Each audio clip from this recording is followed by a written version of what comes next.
I want to open today's episode by starting with an apology to Melyssa Savannah Ford. Back then, we used to slam your back against the wall every single time you got dogpiled. Anytime you didn't really add to the conversation, we jumped on it. Anytime you tried to redirect the conversation away from what we were actually trying to say, we called it out. We addressed you directly, harshly. But now I'm noticing something different.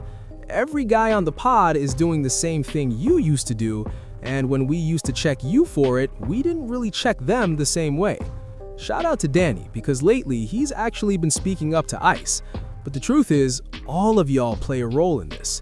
Every single one of you. Joe, Zimp, Bound, Ozempic, GLP. I don't care what the name is, they all share the same ingredients, and they all produce the same outcome. Y'all keep kicking Melyssa Ford's back in. You literally gave the same explanation she gave months ago. At this point, it might even be a year ago. And yet, y'all still kicked her back in. And yeah, we joined in, we kicked her back in too. Here's the simplified version. He says it's natural, so I'm not gonna throw speculation his way. But Joe flat out says, yeah, I'm on the zip bound. Huh?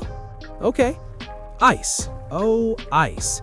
You yourself tried to pile onto the joke when they asked Joe how he felt about it, hinting at him being bisexual or gay. Ice, you added to the joke. No, what they really asked was what you thought about it. What would you do? How do you see it?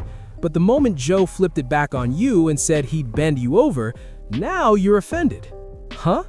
How are you gonna be offended at someone assuming you're gay, or joking that you'd get bent over if you were gay, or saying they'd take you if they were gay, but do not be offended when someone calls me gay, knowing full well I'm not gay?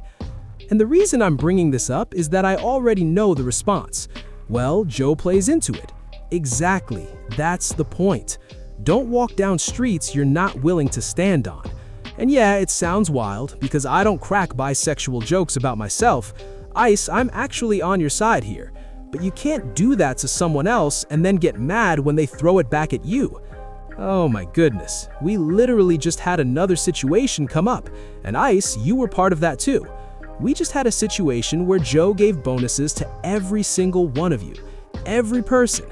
And instead of letting everyone just enjoy their bonus, you decided, specifically you, Ice, to bring up that Imani owed Ish money, and Ish already knows Imani owes him money. So instead of saying, nah, enjoy that, we'll deal with it later, or saying it was just a joke, you went straight to, yeah, run me my spanky. Huh? Okay. All right. I don't like people owing me money either, so I get it. That's why I didn't even bring it up in the video. But then you go behind the scenes and get upset when Mark calls you out on the 10K bet you made with him about your own ability. He didn't say, I don't think you'll be here in 2026. He didn't say, one of y'all is gonna quit. He didn't say anything like that. This was something you personally said you could do, and now you're frustrated that it keeps getting brought up. Meanwhile, you had no issue bringing it up in front of Sasha, a beautiful woman who was trying to become part of the JBP, no matter how long y'all have known her. Outside of that, that was the first time we'd ever seen her, and you chose that moment to remind Imani that he owed you money. Yet you're the same person getting frustrated when Mark does the same thing back to you. Guys, we go way too easy on the three main people who were on the pod during its stagnant phase. We always try to dump all the blame on Ish and Ice. Joe, you're a contributing factor in that too, and you're actually the main one constantly poking fun at people on the couch or on the pod, pushing the jokes into deeper territory with Ice, and it's obvious he's not comfortable with it.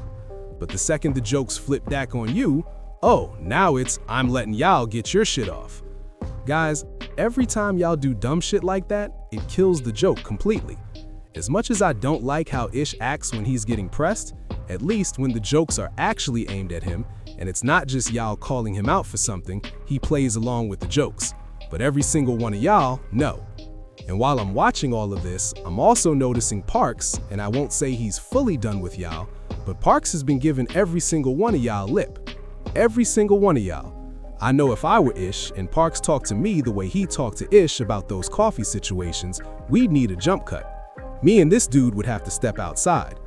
Parks has been letting Flip have it for months now. But the most interesting part is Parks has been firing back at Joe. We always say Parks is a yes man, but lately Parks has been pushing back on Joe. Parks is like, I'm sick of this shit. Y'all already get to call me out for being the white boy and everything y'all say about my people, and I'll just have to sit here and take it. I'm fighting the urge to fire back at all of you, because in my head, as my emotions rise, I'm getting heated like damn, y'all let Parks talk to y'all any kind of way. But at the same time, if you're producing the pod and you already know everyone's flaws on that couch, I'm gonna call every one of y'all out in ways you might not like being exposed on the pod, because I already know y'all are gonna come at me. Let's be clear, Parks has the wit to clap back, right back at you, because when Flip said something Parks didn't like, Parks immediately said, "What the fuck does that mean? What are you trying to say?" I don't know, man.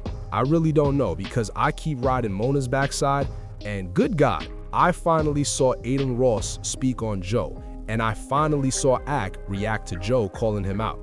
I'm definitely talking about that on Patreon, but let's be clear. Man, nope, I'm saving it. What do y'all think though? Do you think we're headed in a good direction? Do you think we're already setting the tone for 2026? And before I end this video, I have to give Mark Lamont Hill his props. I have to give him props, because I ran a poll about 2 weeks ago asking who had the best year on the JBP in 2025, and Mark won in a landslide.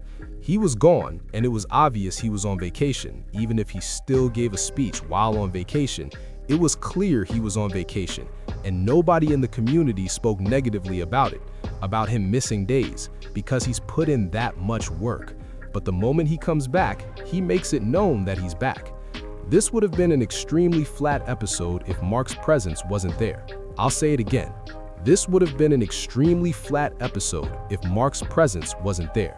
But once again, let me know what y'all think down in the comments.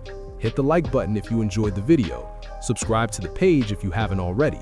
And if you have, then you already know how we rock over here. You already know the vibes. I genuinely appreciate y'all being part of this movement. Once again, make sure y'all go check out the Patreon.